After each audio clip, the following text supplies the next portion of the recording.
In this session, we're going to finish our examination of the principles from the employment contract chapter. So the book goes through and hits on a number of these topics that you see here, these federal statutes that's listed along the top. You have ERISA, COBRA, HIPAA, and the Affordable Care Act, also known as Obamacare. So we're just going to briefly touch on these because these are very extensive and specific areas of the law. So ERISA is a highly specific set of laws that govern employee welfare and benefits plans. ERISA is very specialized, and there are certain attorneys who that's all they do is they do ERISA, and it's very nuanced and technical. And so this is not a type of law that you have people dabble in or do a little bit of work in. You're a very specialized and focused lawyer who only does ERISA type work. And so if you believe that you have an ERISA type problem, you should consult with an ERISA attorney to help navigate through that, because ERISA is very complex and difficult to understand. And it would be easy to mess something up unintentionally. So COBRA is the federal law that allows employees to retain health insurance benefits for some period of time after the employment ends. The amount of time you get depends on whether you were involuntarily or voluntarily terminated. And so you get the right to your health insurance, and that includes vision and dental. Now, COBRA does not obligate the employer to continue paying any portion of the premium. So as a fringe benefit, a lot of times employers will pay, at least for the employee, a part of their health insurance. So an employer may pay 80% of the employee's health premium, but the employee may pay for 100% of his family. But in that instance of if they leave the employment, if the employer's been paying 80% of the employee's premium, under COBRA, the employer is not required to continue paying that 80%. Rather, the employee you can require the employee to pay all 100%. Now, the employer, if they so choose, can still pay that 80%. There's nothing to prohibit them from doing that, but they're not obligated to pay that 80%. HIPAA is a federal law that has strict confidentiality requirements on patient medical information, and it's also got some steep penalties for violating that. Now, HIPAA applies to only limited businesses and corporations, and so you would need to make sure that you are a covered entity under HIPAA. Nonetheless, if you deal with patient medical information, you may be considered a covered entity and should be sure to comply with the HIPAA privacy requirements. The ACA, this is the Affordable Care Act, and again, it gets very nuanced and difficult, but it generally requires that employers with 50 or more full-time or full-time equivalent employees provide affordable and adequate insurance for its employees.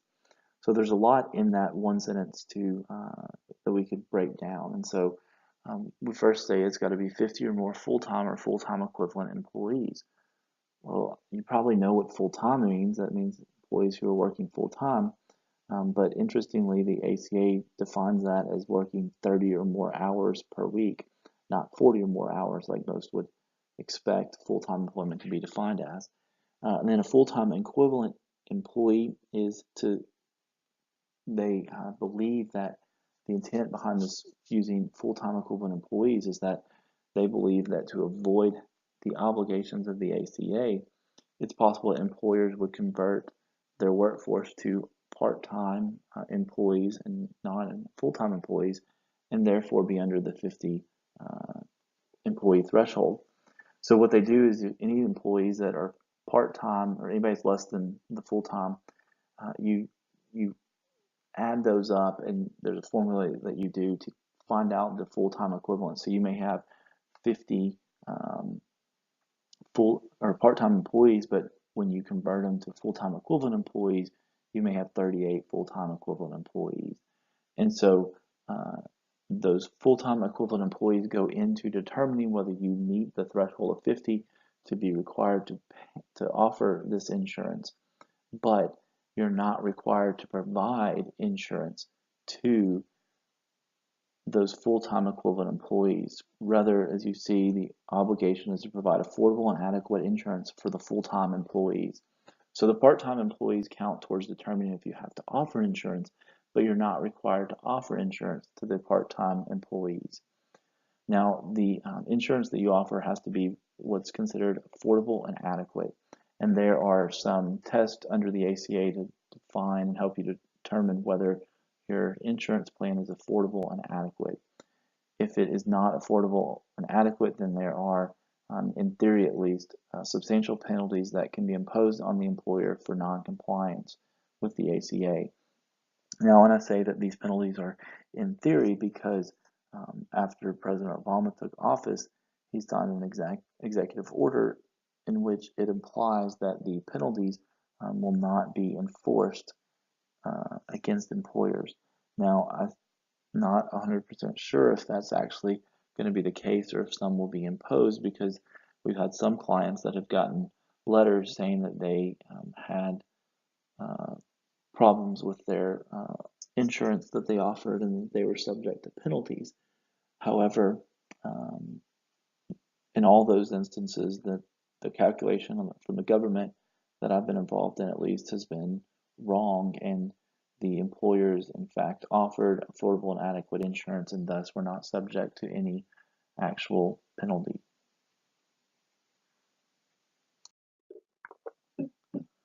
So the WARN Act is a federal law that requires employers to provide advance notice to employees when there's a substantial reduction in force. This act can apply. I've not had too many scenarios in which it would apply, but a 60-day advance notice of the reduction in force is required if a plant or a facility is closing, and that closure will result in a termination of 50 or more employees in any 30-day period. The notice is also required if there's a reduction in force of at least 500 employees during a 30-day period. Lastly, a 60-day notice is required if there's a reduction in force of at least 50 employees during a 30-day period, if those 50 employees account for 1/3 of the workforce.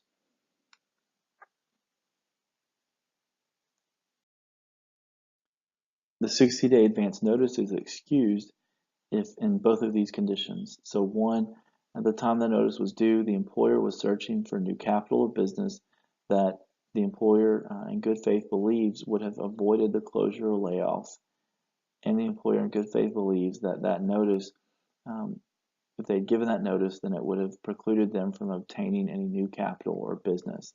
And so in other words, they were trying to keep the plant or facility from having to downsize or lay people off, and they believe that any advance notice of their problems would have caused future capital business to not happen. And so it's meant to help avoid the closure, the ultimate closure and layoff. The 60 notice is also not required if the closure or layoff was due to a natural disaster or other unforeseeable business circumstance. That's the instance in where giving the advance 60-day notice is really considered impossible.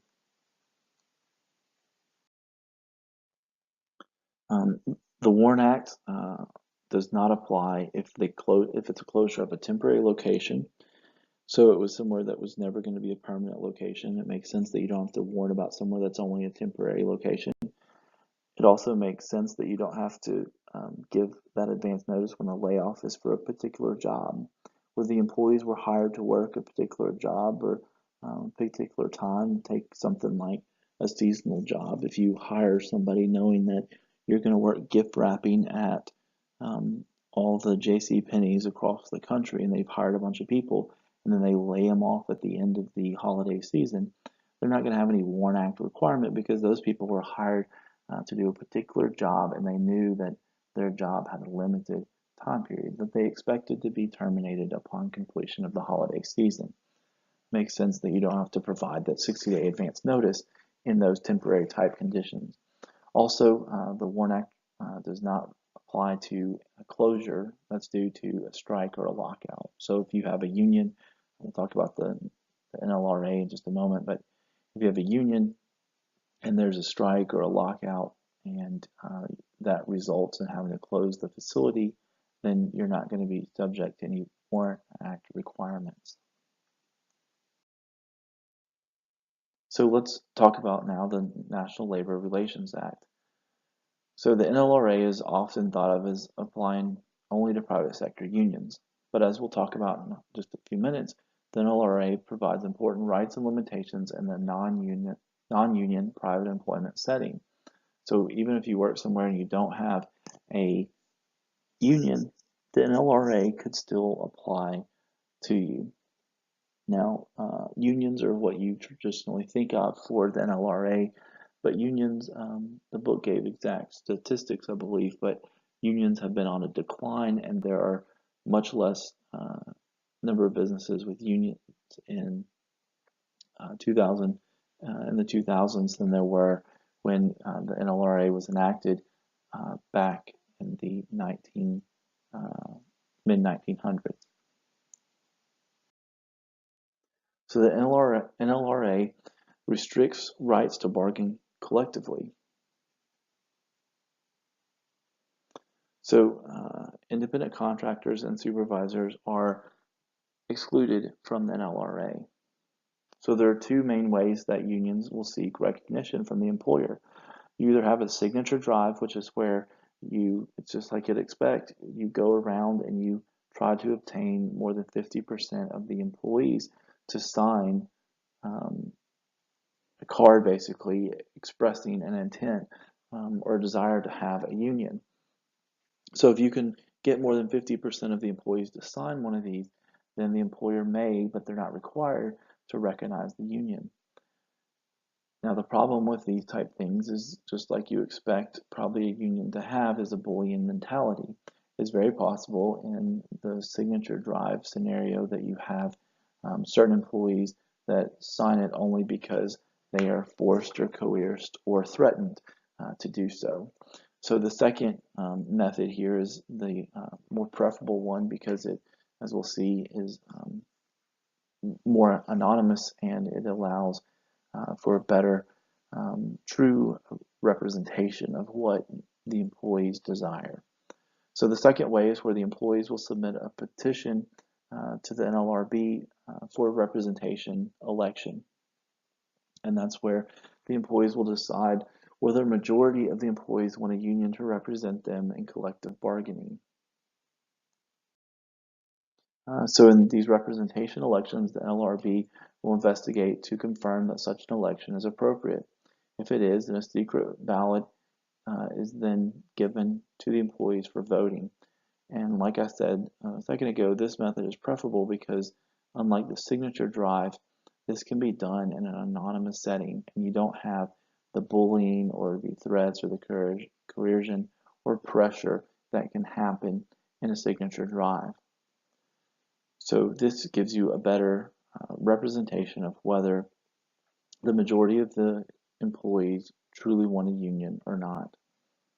So once a union is elected, then the union is the employee's exclusive bargaining body and they'll represent all employees. And the union is obligated under the NLRA to represent all employees fairly.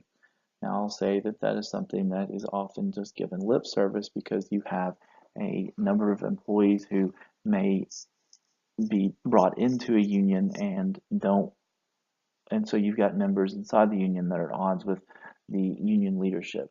And when that happens, obviously the union leadership is not necessarily representing all the employees fairly because some employees will disagree with what the union is doing.